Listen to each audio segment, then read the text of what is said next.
Hello guys, we're going to be talking about Theophylline today, and basically what we like to take from this lecture is knowing what is the pharmacokinetic characteristics and therapeutic window for Theophylline, and also how to evaluate patients and disease states and medications to start or to adjust Theophylline. Of course, monitoring parameters are the key for managing patients. So evaluating patients, recommending doses, and monitoring parameters. Theophylline is a bronchial smooth muscle relaxant, as you know from previous classes. It used to be commonly used for bronchial asthma. Now it is third line agent and you rarely see it used.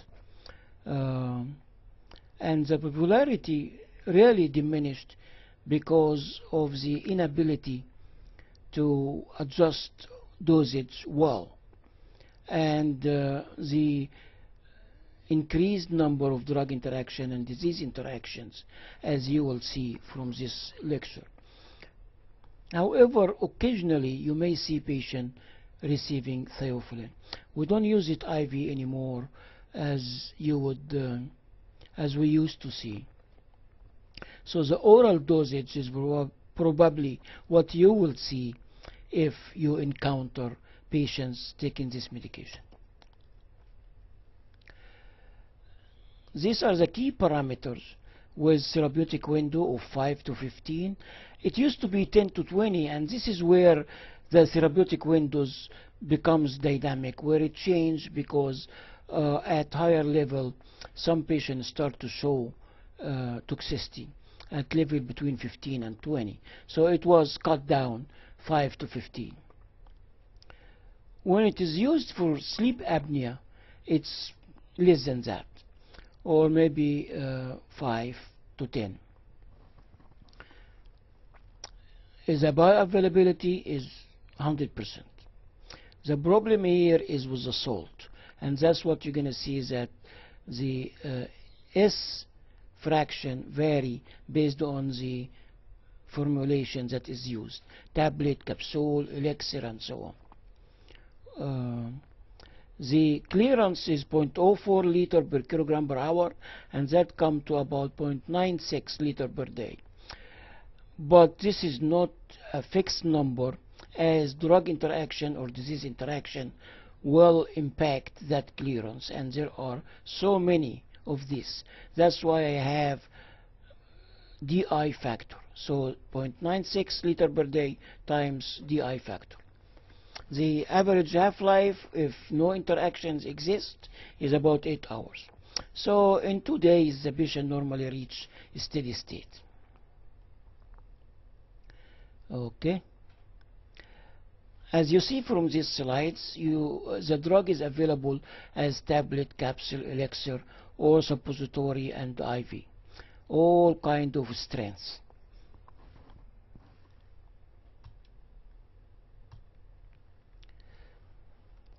With regard to the S, aminophylline is the IV formulation, and it is normally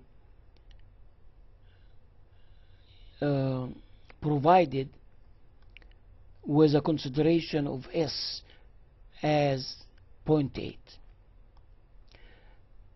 and this means about 80% of the drug is actually a Theophylline, and the rest is the salt component. Theophylline itself is 100% salt.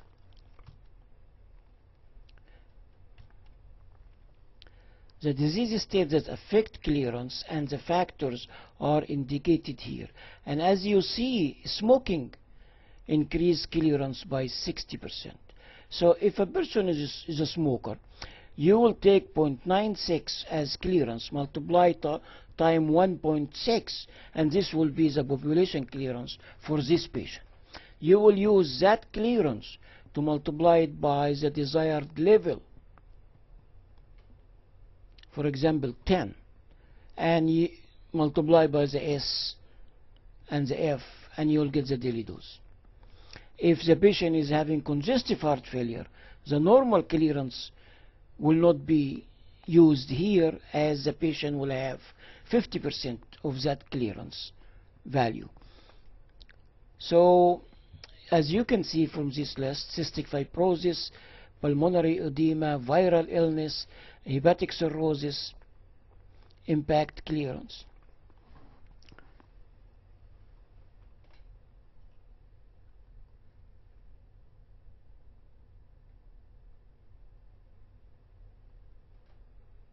The same thing with drug interaction, because Theophylline is eliminated by cytochrome P450. Drugs that increase or increase the activity of this enzyme or enzyme inducers will increase the elimination of this drug.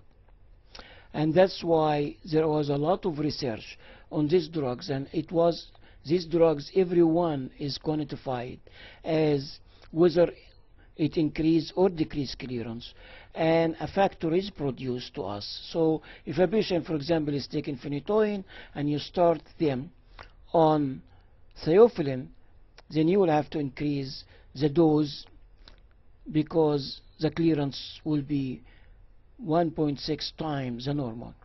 On the other hand, if the patient is about to receive erythromycin, then you have to cut the Theophylline dose.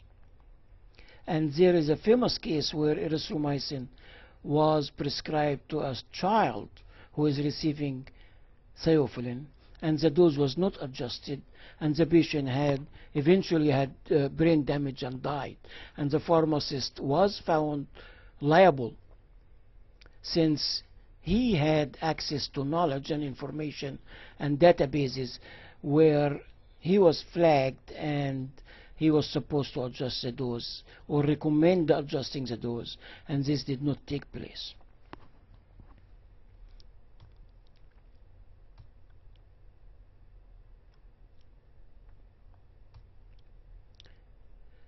Dosage and monitoring consideration. We initiate doses in milligram per kilogram basis, but with consideration to possible drug-disease interaction and smoking. So we use the factor that is published, and we calculate the daily dose as equal to population clearance, of course time factors, and we multiply that by the desired concentration and the S and F. The daily dose may be given 3 times a day or twice a day if it is a sustained release form, or even give it or infused based on your recommended infusion at milligram per hour concentration. Once we get the level, then we change the dose proportional to the desirable change in the blood level. And as you know by now, we monitor trough and patient response to therapy. And remember, dose-related side effects are the ones that you really looking for, that may alert you that those need adjustment. Common side effects for Theophylline include nausea, vomiting, cardiac symptoms as tachycardia, insomnia and nervousness, and CNS manifestation as seizure. That's really very much it on Theophylline.